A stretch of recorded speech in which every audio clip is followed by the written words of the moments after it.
Thank you so much. This is really an honor to be invited here. And then all three of us are really excited. And then I'll get started.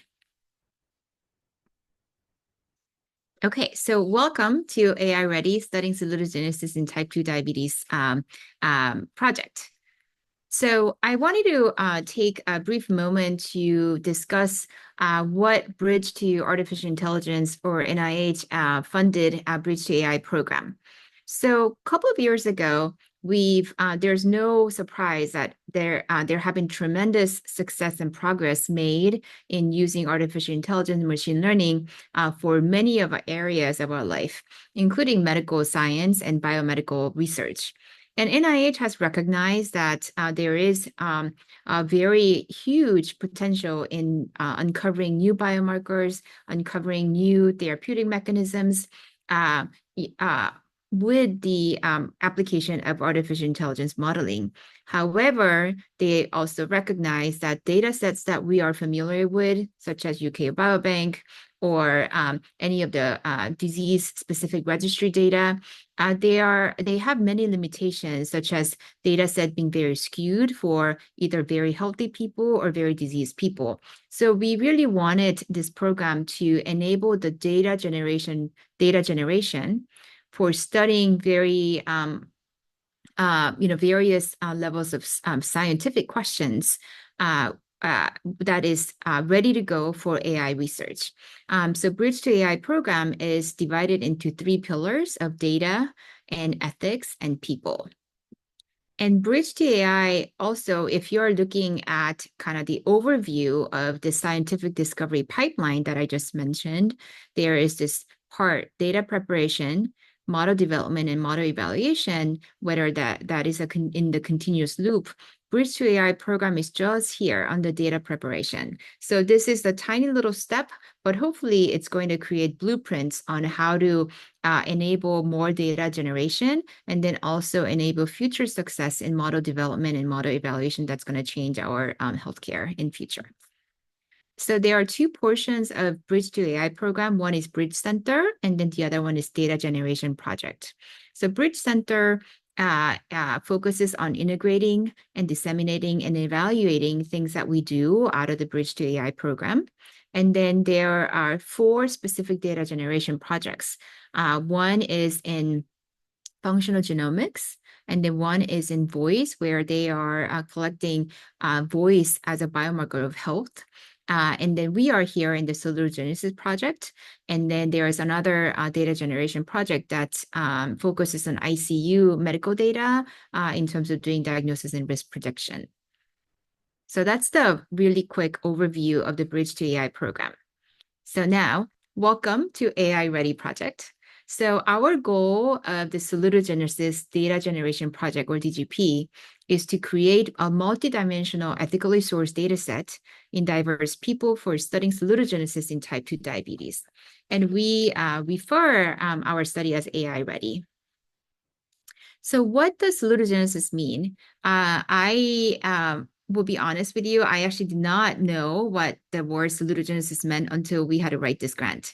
So in medical care, as a healthcare researcher, we're very familiar with what pathogenesis mean. That's the development of the disease from health stage. And we are always focused on risk factors that make the pathogenesis happen, such as environmental, genetic, and behavioral. And salutogenesis is the opposite of that we are focusing on how can we make people from disease state to healthier stage, and then what are the factors that will lead to health promotion. So how are we envisioning our data set to ultimately study salutogenesis? And in return, whenever you are studying salutogenesis, obviously we're going to be able to study pathogenesis as well. So the idea or the setting behind our study design is based on the single-cell RNA-seq field. So for the single-cell RNA-seq data set analysis, there have been some progress in machine learning called pseudo-time manifold techniques, where the technique allows spread of all the data variables that are possible. So let's say that you have all the cell types that you have sequenced, and then this technique allows all the cells that are very similar, very close to each other, and then all the cells that are very different, very far from each other. So when you actually visualize those, then you can kind of see how it started all from the same embryonic origin and then became differentiated into this either different type of cells. And you can think about one participant becomes either healthy stage or disease stage in this timeline of pseudotime manifolds. And that is the idea behind it. So when we designed our study, we said, well, we're going to get lots of multimodal data, and then this will enable us to do cross-sectional AI models in terms of you could do hypothesis generating studies or biomarker discovery. But in addition to that, we're hoping that at the end of the study, we are able to create some type of data set that enables pseudotime manifold study and then enable predictive AI model development as well. So I'm going to present briefly in terms of the study design. So I had discussed about the limitations that exist in currently available data sets. And we really focused on balancing our data set as much as possible to lower the risk of bias in the future AI ML models. So we are collecting 4,000 participants from the United States from 3 different sites, one from University of Washington in Seattle, the other one, University of California, San Diego, and University of Alabama in Birmingham. We are balancing people by 4 equal ratio, Asian, Black, white, white, and Hispanics. And then also we are balancing our data set and our population into 4 equal state of disease. 25% normal, non-diabetic, 25% diet controlled diabetic or pre-diabetic, 25% medication controlled diabetic or any other non-insulin controlled population, and 25% insulin controlled type 2 diabetes. Type 1 diabetic patients are excluded from our study. And then another bin is that we are equally balancing 2 biological sex in all these bins. So what are we collecting? We are literally going from head to toe. So we are starting with the brain with MoCA, cognitive function, and lots of retinal imaging. And then Sally, Dr. Baxter is going to kind of highlight some of the exciting retinal imaging data that you will be able to encounter. We are going heart, genomics, blood work, and then also we're getting continuous glucose monitoring and environmental sensor data, which are very complex data sets. And then I hope Dr. Baxter is going to make you very excited at the end of the talk today. So how do we, so this is an overview of how we are doing the multi-data collection from each individual. And then, so this is an overview of what happens for the visit cycle. So before they even come, they are participating in lots of surveys. So that includes depression survey, diabetes score, diet, and then also lots of social determinants of health variables. And when they come, it actually takes, it's quite a long study where we are checking for vision, visual function with contrast sensitivity, visual acuity, and lots of retinal imaging, physical assessment, 12 lead EKG. And then we are collecting biospecimens, so plasma, serum, Buffy coat, and PBMCs for future research as well. And then we are planning on doing whole genome sequencing on everybody at the end of 4 years. And they leave with couple of devices. One, continuous glucose monitoring that will be worn for 10 days. Physical activity monitoring with Garmin watches, and then homemade environmental sensor measurements, which Dr. Baxter will go over a little bit. So how are we doing so far? So I wanted to kind of show you what we actually have already released, and it's really available at your fingertip today, even. And we have released this data set a couple months ago. This is our data set just from pilot, which is 204 participants. We have over 200 standard 12 lead EKG studies data, over 500,000 of glucose measurements, over 1.2 million heart rate measurements, and then 33 million air pollution and light spectrometer readings from our environmental sensor, and lots of random imaging, and then lots of biospecimens that have already been banked. And just this data set from pilot, it's 311 gigabytes of data. And full data set should be about 20x, 20 times higher than this.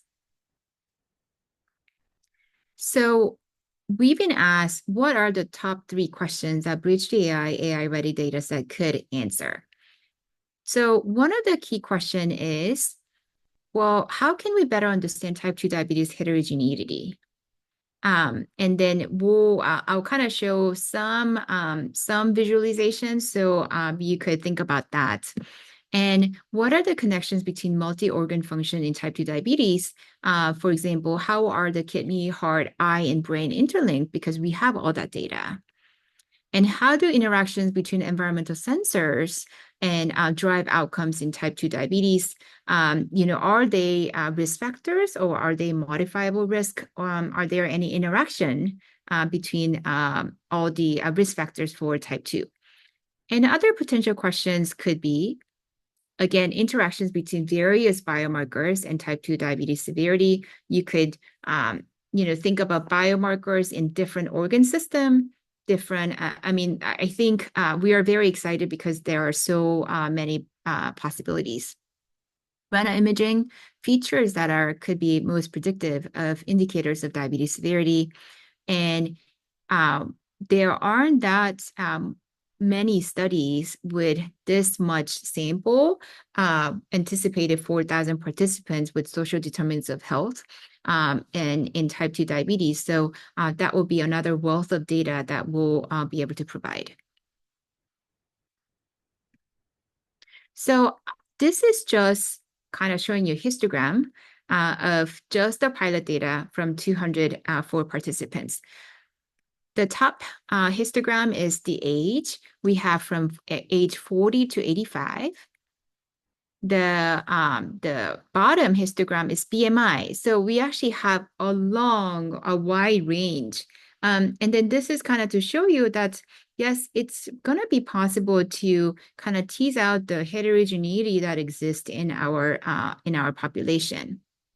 And just to kind of show you, again, the wide distribution that we can see just in the pilot study. So this is the distribution of C-peptide, distribution of blood glucose, distribution of BUN, and this is even depression scores that I was actually kind of surprised that we had such a wide representation.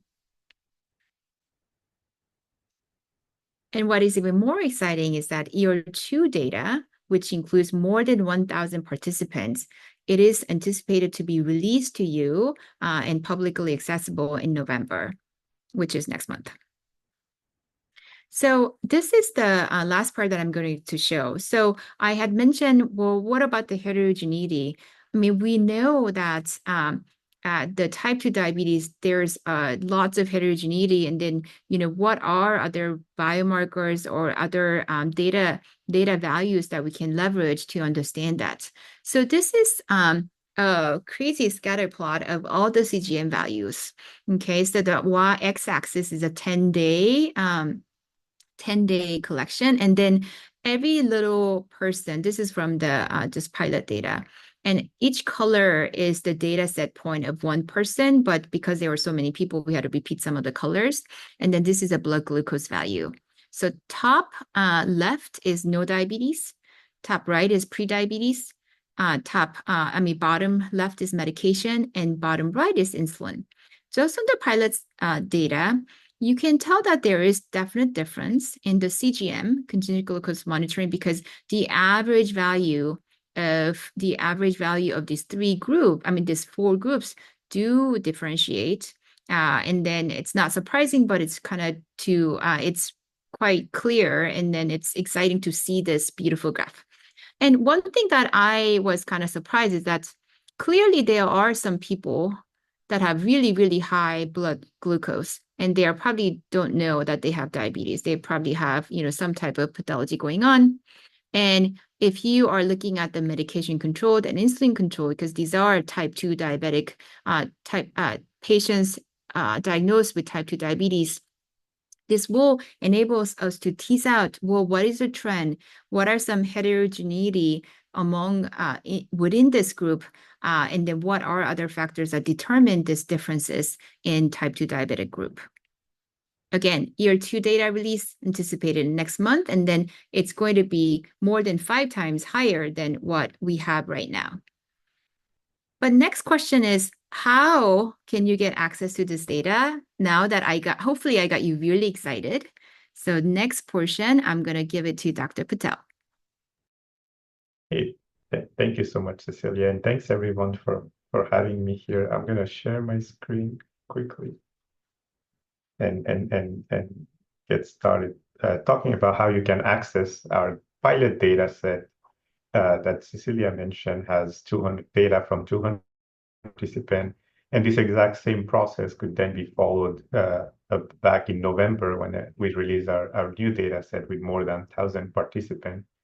And so the AI-ready data set is shared through a new platform we are developing as part of this project called FairHub. And I'm going to tell you more about it in a little bit.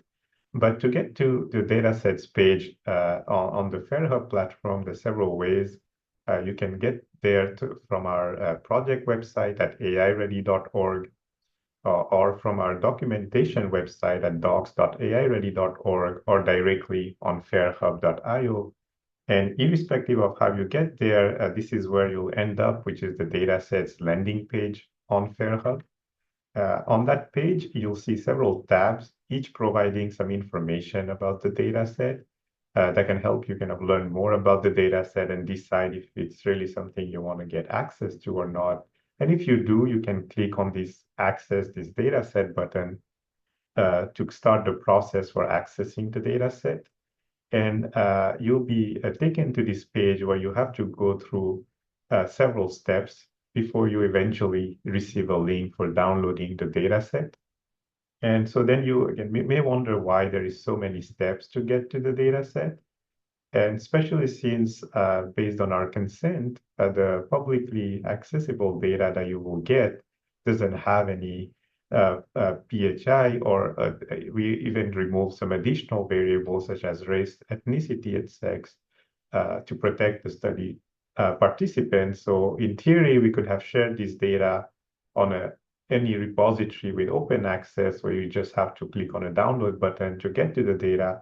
But we took the opportunity in this project to kind of try to rethink the open data sharing method. And we came up with this method that we call the Swiss cheese model of open data sharing, or as a vegan, I like to call it the vegan Swiss cheese model.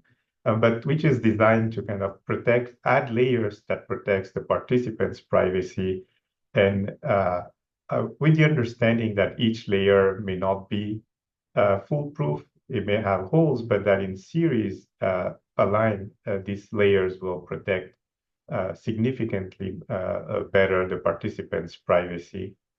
And one of the reasons for developing this new platform we call FairHub was that we couldn't find any existing repository that provides this method for sharing data. And so that's why when you go on FairHub, the first thing you will have to do is to log into an identity verify method. So that's a method that would allow us to get your real name. And currently, we integrate with CI logon that allows you to log in with your institutional email, such as a .edu email. One of the limitations of that is it doesn't allow access to a non-academic user, and that's why we are now integrating with the NIH's Researcher Auth Service, or RAS, which would allow even non-academic users to get access, for instance, to the login.gov ID. And once you have logged in, the next step is for you to read and agree to our license terms. And in this project, we develop a new license that explicitly prohibits re-identification of study participants or harm, prohibit distribution of model that may copy or memorize the data, prohibit distribution of the data, meaning that anyone wanting to access the data has to go through this process on FairHub. But the license does allow commercial use. And we're really hoping that this license will eventually become kind of the standard license when openly sharing clinical research data.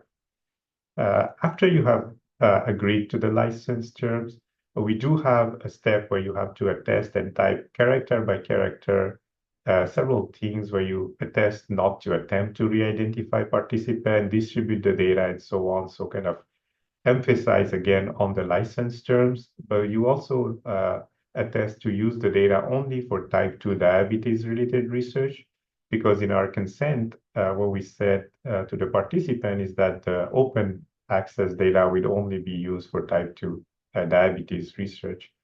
And the idea here is to kind of create a social contract that target or and addresses directly to the individual user trying to access the data, where the license is often seen as something that target one's institution.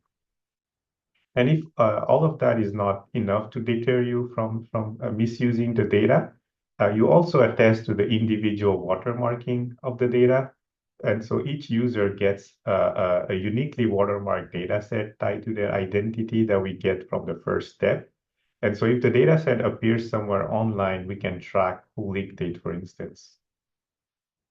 And of course, we acknowledge that all those layers may not still be enough, and we kind of mentioned that in our consent form that there's still a risk. But we're hoping that it reduces significantly, and we're also hoping that as we learn more about the data access and from our study and from others in Bridge2AI, we could potentially add more layers to further reduce risk. And now that I told you how you can access the data set, the next thing I'm going to talk about is what does this data set look like? And so when you download this data set, it'll be a data set with over 20,000 data files. And the next release will have 5 times more. And so what does it look like when you download it? Is it like a pool of files? Is it more structured? How do you understand where which data is, what format it is, and so on? And all of those decisions in our project were mainly guided by our goal of making the data AI ready. And so we ask ourselves, hey, what does it take for data to be ready for AI and ML models? And we identify at the high level 2 requirements. First, the data needs to be ethically sourced and shared, so there's no misuse, biases, and so on. And Cecilia and I kind of covered some of that already. And the other aspect of making data AI ready is to make it technically ready for AI and ML model, meaning it has to be come in a file format, for instance, that are friendly for those models, have metadata in machine readable format, and so on. And most of that is typically guided by what's called the FAIR principles, where FAIR stands for findable, accessible, interoperable, and reusable. And those principles were published in 2016 after a large-scale effort from researcher, funders, and publishers worldwide from all fields of research, who came up with kind of 15 high-level instructions that would help you make your data optimally reusable by not only humans, but also machines.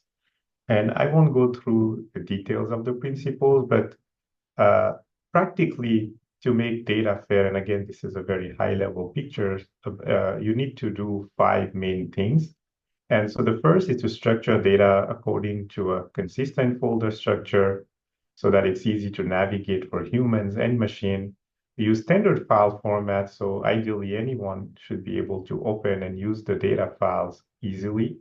Include metadata using standard format and vocabulary, so you describe your data in a way that others can understand. Provide the data reuse license that I already mentioned. And finally, share the data on a suitable repository. that would provide a unique identifier to your data set, such as a DOI, but also have metadata in format that makes your data findable. And so we try to cover all of those elements in our project. And so when you download the AI-ready data set, this is what it looks like. You'll find one folder per high-level data type, and then a series of metadata files. It's based on a standard we are working on called the clinical dataset structure, which prescribe how to organize clinical research data in a consistent manner, with the idea that, hey, if everyone is organizing it in this way, it would be easier to understand each other's data, but also merge different data together from different studies. And so it prescribed not only folder structure at the higher level, but also at the sub-level. So within each data type folder, there's one folder per modality, one per device, and then one per participant. If you open a participant folder, that's where you'll find the data file related to that data type. And in our project, we tried for each data type to follow standards. For instance, for a standard format. So for clinical data, you'll find them in OMOP, retinal imaging, in DICOM, and so on. So typically, all of those data files should be easy to open and use for anyone. And we also have, as I mentioned, a set of metadata files. So they are aimed at providing various information about the data set and the study in both human and machine readable formats. So there's duplicated information in different format across this metadata file.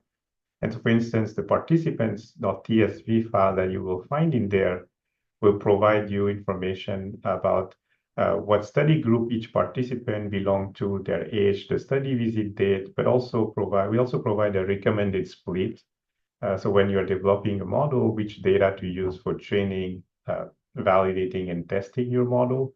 So it's balanced for age, ethnicity, and sex, which are variables that we are not providing in the open access data.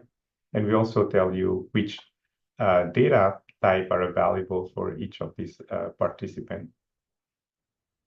And the other reason for developing FairHub was that, as you can imagine, structuring all of that data in this format, creating all this metadata file and so on, would be very difficult manually, especially as our data set grows in size. And so one part of FairHub that I already mentioned before was the data access portal, which provide access to the data through these different steps. But the other side of it is the data management site, where researchers who are collecting the data can upload the data on the go. They upload it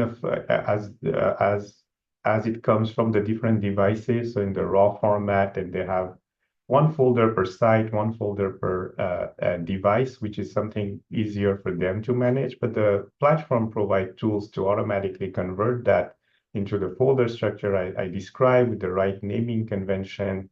Also has pipeline to convert the raw data file into file format that are more suitable for reuse and so on. And when they're ready to share the data, they can also easily push it on the data access portal side, where the data gets a DOI, has metadata in a format that makes it findable in different search engines and so on.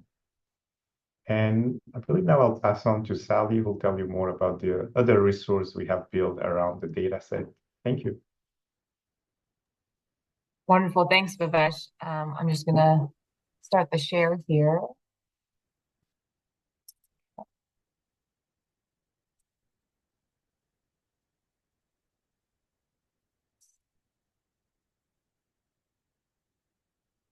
All right. So now that Cecilia has told you about, what is in the data set, and Bhavesh has talked about how to access the data set, I'm going to talk about documentation to help you learn more details about what the data entails and how to work with it.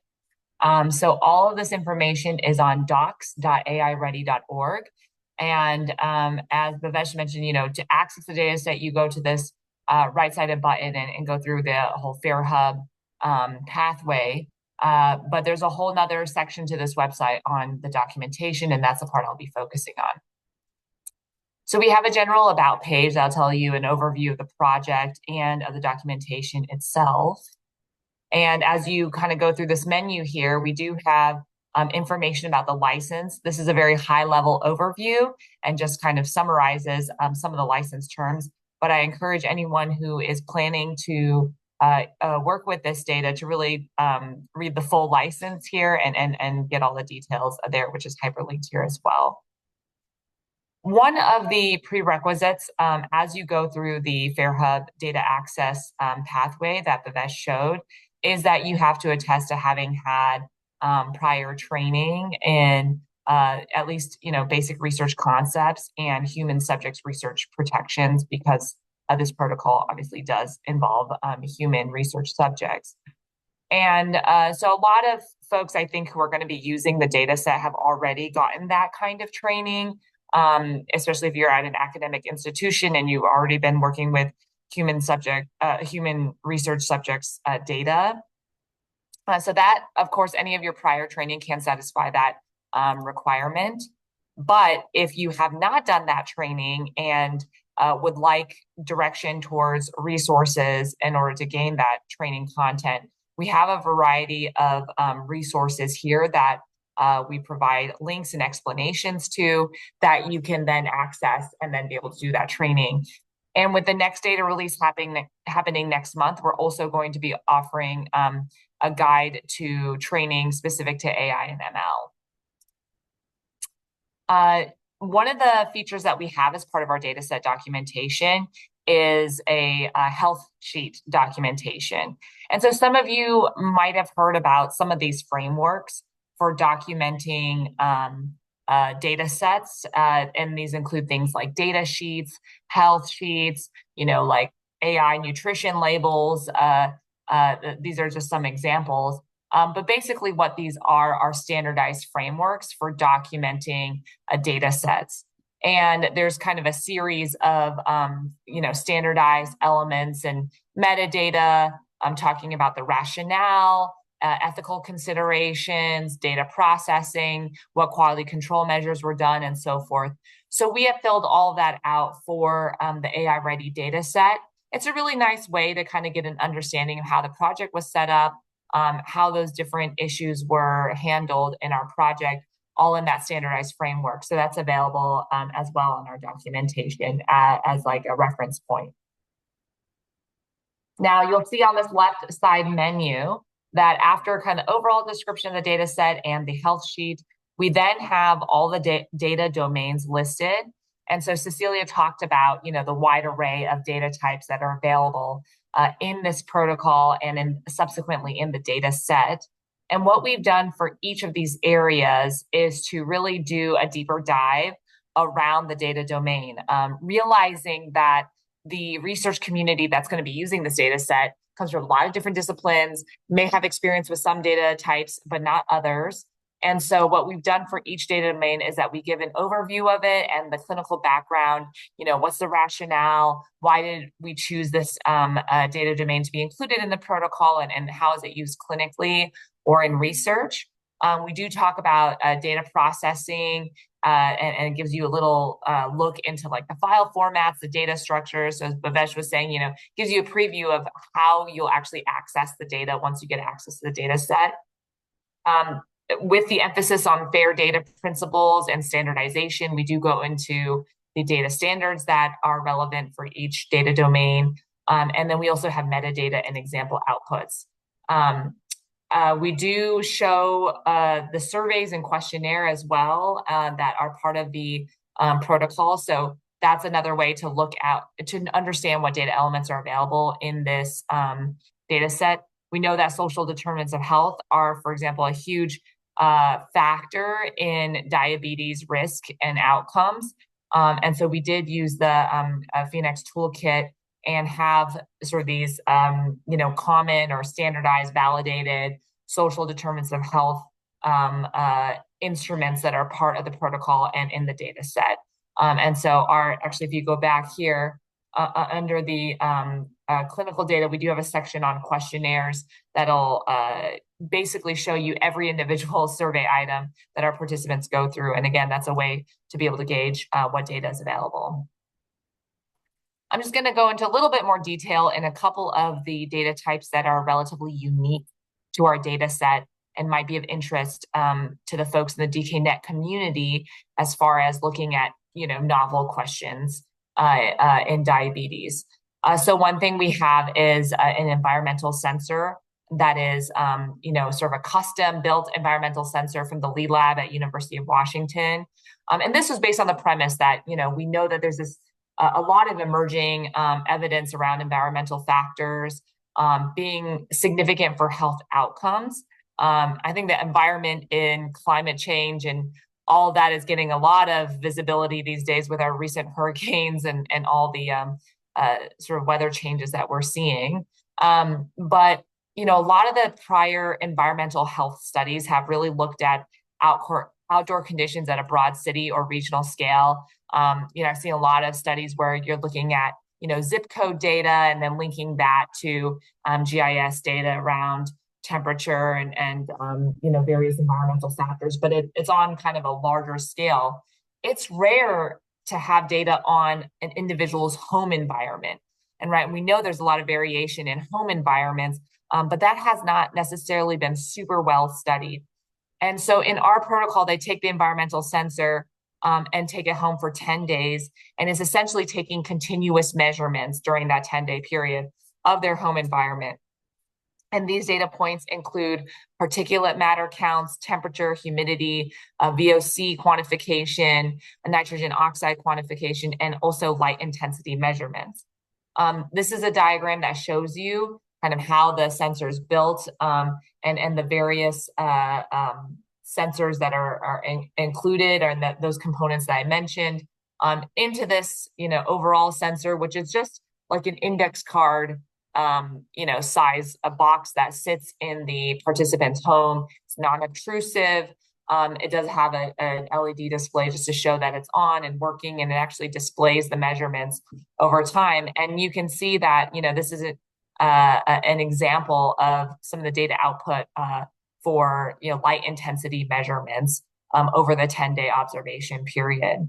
So we think this is a very unique opportunity to be able to look at granular, home-based environmental data, and then being able to link that with data around blood glucose and various outcomes, kidney function, eye imaging. So this kind of linkage between novel data types, I think, is a really unique aspect of this data set. And we hope that some people in the dkNET community will take advantage and look into some of these granular environmental health environmental measurements in relation to health outcomes and diabetes.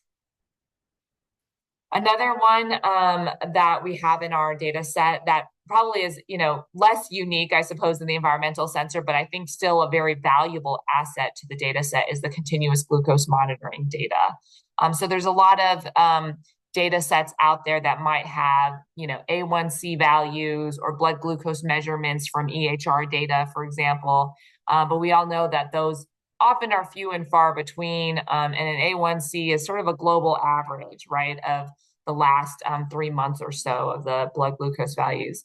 But there is a lot of value in looking at fluctuations and variability, and the same A1C level could actually reflect very different blood glucose patterns, depending on the stochasticity and the variability of those measurements for any given individual. So as part of our protocol, as Cecilia mentioned, we do give the Dexcom G6 CGM to our participants. And again, they have that at home for 10 days. And these glucose readings are basically produced every 5 minutes or so. And at the end of their participation in the study, they actually get a report back of the average values and different readouts from the report itself. And that in part is a way for us to return value to the participant for giving them information back about their health. And a lot of our participants have said that's one of the main reasons they wanted to participate in the study, was be able to use the CGM and get that data. On the researcher side, it's great to have this high density data. You can track fluctuations in the blood glucose, not in total real time, of course, it's every 5 minutes, but nearly real time for that period of time. And again, this ability to link that with the other health outcomes and the other data that we have offers a lot of really interesting avenues for future investigation. The final data type I'm going to touch on today is the retinal imaging. So, we're a little bit biased. Both Cecilia and I are ophthalmologists. So for us, this is kind of day in and day out practice, that we, kind of get to, they say the eyes are the windows to the soul, right? But they're windows to the body too. And it's amazing what you can see in someone's eyes. And there have been many times in my clinic where I made a new diagnosis of diabetes because they saw diabetic retinopathy in their eyes and they didn't know they had diabetes to start. So it really is a privilege for us to have this window where we can do non-invasive imaging and get a view of microvasculature. And so in the AI-ready data set, because we kind of are uniquely positioned to understand the power of retinal imaging, we made special efforts to have multiple imaging modalities. And these include not just fundus color photos, which are color photographs of the back of the eye, and probably images that people may be familiar with because these are the ones that are used most frequently for screening programs, including those in primary care and endocrinology, but more specialized imaging modalities as well, including OCT, which stands for optical coherence tomography, OCTA, which is optical coherence tomography and geography, and FLIO, which is a fluorescent-based imaging modality that actually has not been FDA approved yet for clinical practice and is sort of a super cutting edge technology that we're trying to see whether that'll provide new insights as well. But for example, here's an image from an OCT, and you can see that you kind of have an image where if you were to look straight at the eyeball, and we call this an en-face view. Right here's the optic nerve. You can see the blood vessels. But what happens is the machine actually can take cross sections or slices of the retina. And so if we were to think of this image on the left as like the top of the loaf of bread, if you were to like put it on its side and look at the individual slices of bread, that's what you see here. And you can actually see individual layers of the retina, including, this white band, which is like the photoreceptors, which are the cells that convert light signals into the electrical chemical signals that, go from your eye to your brain so that you can see. I mean, this really is essentially an in vivo histological section of the eye without having to, take someone's eye out and section it with formalin or something like that.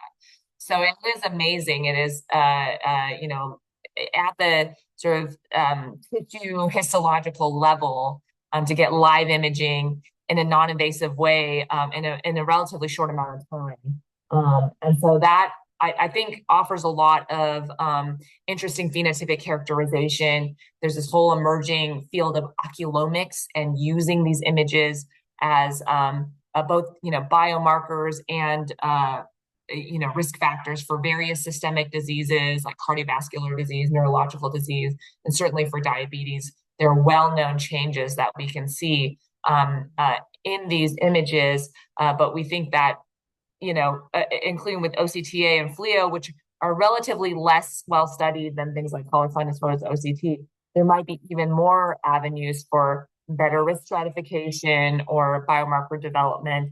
And we'd love for the community to be able to use this resource for that purpose. And accordingly, in our documentation, we do have explanations of each of these modalities and how to work with the files. And so just a quick update on how many people have used the data set or accessed it. Worldwide, we have 112 research organizations that downloaded the pilot data set as of October 1st, and this pilot data set was just released in May. So just in a couple of months, a sizable number of organizations have downloaded it for use. We anticipate the new data set will be with additional patients that we have enrolled since the pilot to be released sometime next month in November.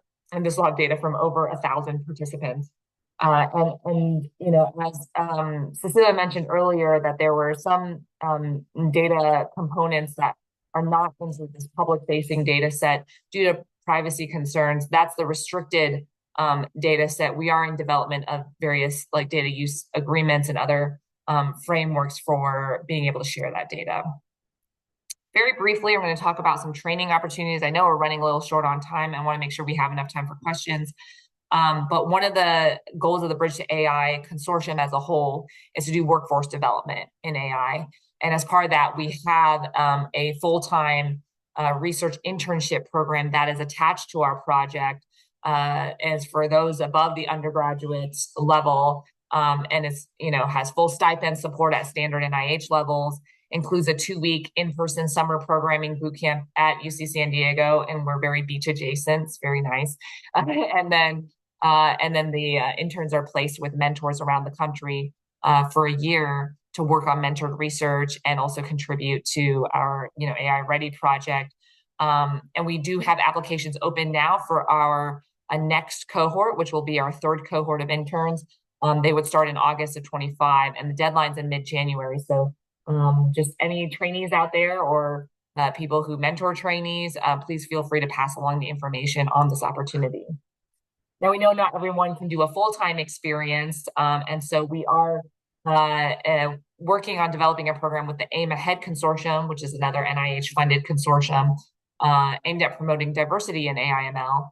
That'll be a part-time opportunity. So this is great if you have a current PhD or postdoc who has their main project, but maybe would benefit from working with initial data set. Maybe as you learn about the AI-READI data set, it aligns with the rest of your research portfolio, and you'd love to have a trainee get hands-on experience with working on that. This would be more of a 5 to 8 hours a week commitment, and it does come with additional stipend and travel support, publication fee support. And we are anticipating that applications will open soon, most likely later this month for a January 2025 start, and happy to share that information with the dkNET community when it becomes available. And finally, just to note that, I think there's a lot of funding opportunities for working with this data. NIH actually has several funding opportunities specifically related to using common fund data sets, and AI-READI does count as a common fund data set. There's also multiple R21 opportunities around secondary use of existing data sets, and again, AI-READI would qualify and is an NIH-funded existing data set that would be ripe for some of these R21 opportunities. And like I mentioned from the training aspect, right, with this, you don't have to wait for months of IMB approval, data use agreements, and so forth. You go through the FairHub platform and you get access relatively quickly. So I think it's a great source of data for people thinking about FT and K awards and those who are in that kind of early career development pathways. And of course, high relevance for foundation grants, ADA, AHA, Vision Research Foundations, and so forth. To summarize, this is a multi-center, multi-dimensional data set, so many different data types, a lot of opportunities for unique linkages that people have not done before, a lot of diversity, a range of severity and heterogeneity, as Cecilia mentioned. And we think there's a wide array of possible research questions that could be done related to type 2 diabetes. Gave you a sample of a couple of possibilities, but I think the sky's the limit, right? There's a lot of different opportunities to take this data and generate new insights. And of course, we have a strong emphasis on theory data principles. We're hoping to broadly disseminate this across the research community. So please spread the word to any colleagues that you might know who are interested in working with this data. We also wanted to specifically highlight the dkNET pilot funding program on AI models to accelerate diabetes heterogeneity research. Again, please consider AI-READI dataset for this opportunity. I think it's designed specifically for use for AI models, and we hope that it can be used in that way. This is the D challenge is another example, although it is focused on type 1 diabetes. So maybe if there's a future opportunity in type 2 diabetes, something like this, again, it would be applicable for what we've offered here. I just want to acknowledge that it took a huge team and a village to put this together. And we're very privileged to be representing our project team here today. Happy to take any questions. And as we do that, I'll leave us on a slide with more information and links for anyone who's interested. I think we have 7 minutes or so. And Chloe, are you going to moderate the questions or? Yes, yes. Okay. So now it's our Q&A session, and then there already a question in the chat, so I'm gonna repeat the question, and then so first question is from Dr. Swapandas. So his question is, what will be characteristics of genomics tissue multi-omics data availability on this cohort, when they might be available? So I can take that. So in terms of, we already have all the other like laboratory specimen data, and then that will be released with the each year release. In terms of genomic, so we are planning on doing whole genome sequencing. We are going to do that all together at the end of year 4. So we are at the end of year 2 now. So that should be around like fall of 2026. And then in terms of the specimen, we are doing, there's a biobank repository at University of Alabama in Birmingham.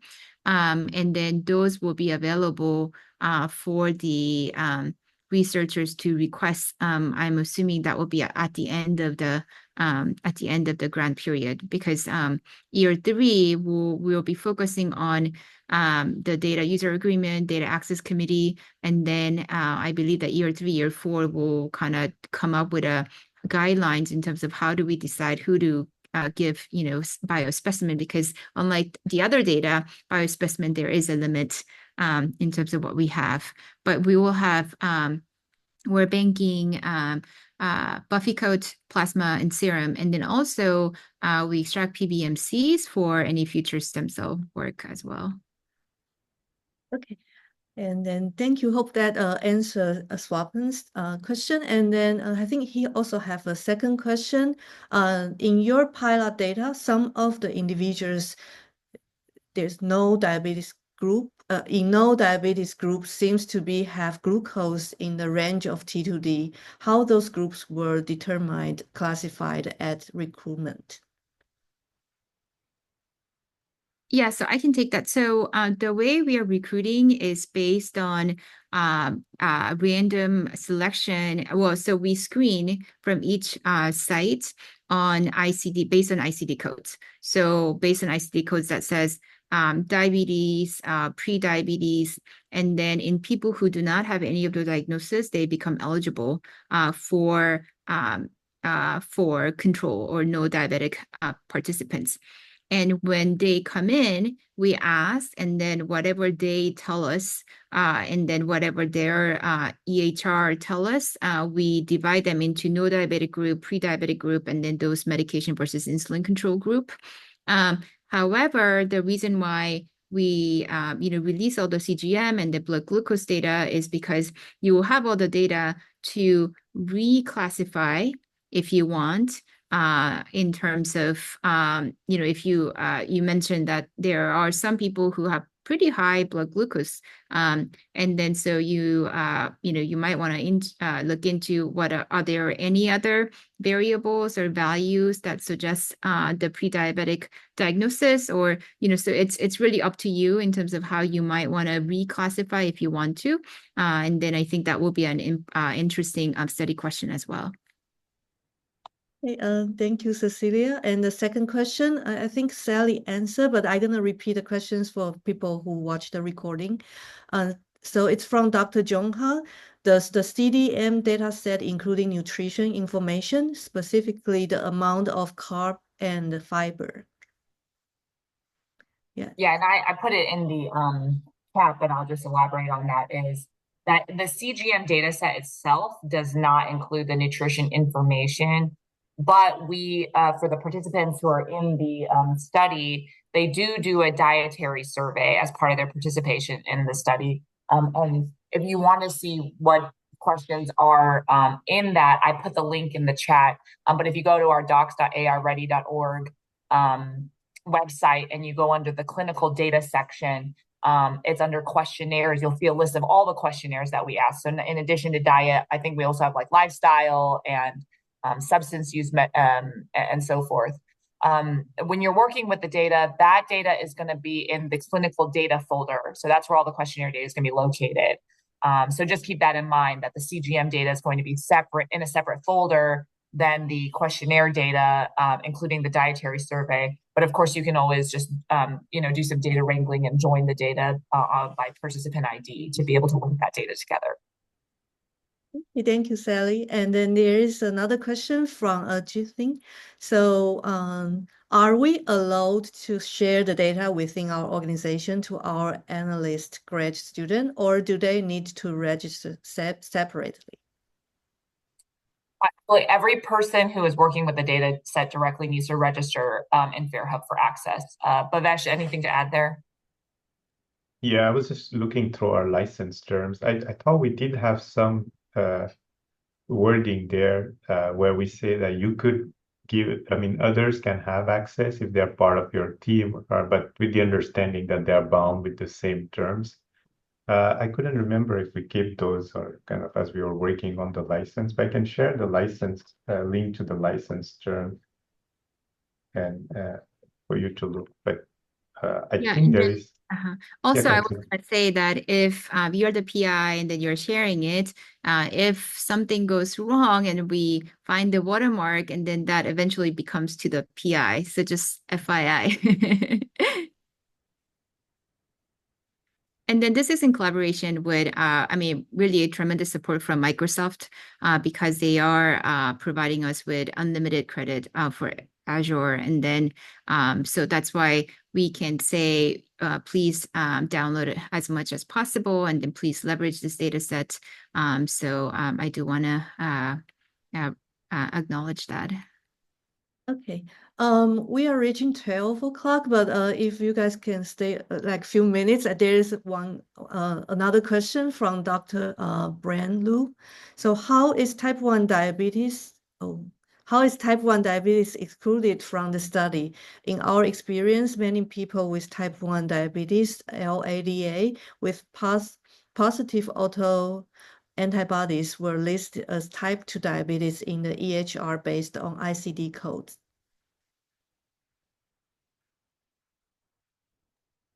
So I can try to answer that. So it is based on the EHR code, and then also based on patients kind of confirming that they were diagnosed with type 2 diabetes.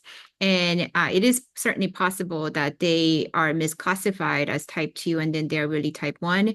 But we, it's really available in terms of, if you want to explore our data set in terms of, what is the specificity or the accuracy of, participant labeled type 2 diabetes based on all the other biomarker data that we have. That could be an interesting question. Thank you. And the next question is from Bernd. So are there plans to aggregate data set into classification? For example, the FLIO or OCT data set, so that it is easier to correlate it with CGM data and vice versa. This would help diabetic experts who are not expert in OCT data analysis to correlated results. I'm not sure what it means, aggregate data set, but I think, as I explained, they are structured kind of by data type and eventually by participant folder. So the participant folder ID should kind of lead you to where every participant data is in the different data type. And there's also this participant.tsv file that provides kind of an overview of the list of the participants' ID, what study group they belong to, and what data is available for each of them. I wonder if that's the question. Dr. Renho, you have any comment on this part? Yeah, maybe let me try. So aggregate, I thought you have this very detailed CGM data, for example, and then you aggregate it into a mean and a standard deviation and maybe a min max. And this is then much easier to process, and maybe a classification, right? You have besides the ICD codes that the patient gave, that you have your own classification of the type of diabetes. And this would then be a very good input to correlate it with the OCT or FLIO dataset. So I think you're referring to like, are we sharing any derivative data from retinal imaging? And then we are all about kind of just sharing raw data as much as possible. So in terms of CGM data, what I showed, it was just, we just downloaded the raw data and then just try to like scatter plot and then try to come up with that. So that's something that we don't provide, but it could be easily done. In terms of the eye retinal imaging, again, you have the raw imaging data, and then you'll be able to analyze however you wanted. I'm sure, including our group or Dr. Baxter's group, will be very interested in talking to you more if you wanted to get our experience in terms of how to analyze the eye imaging data. That's something that we know how to do.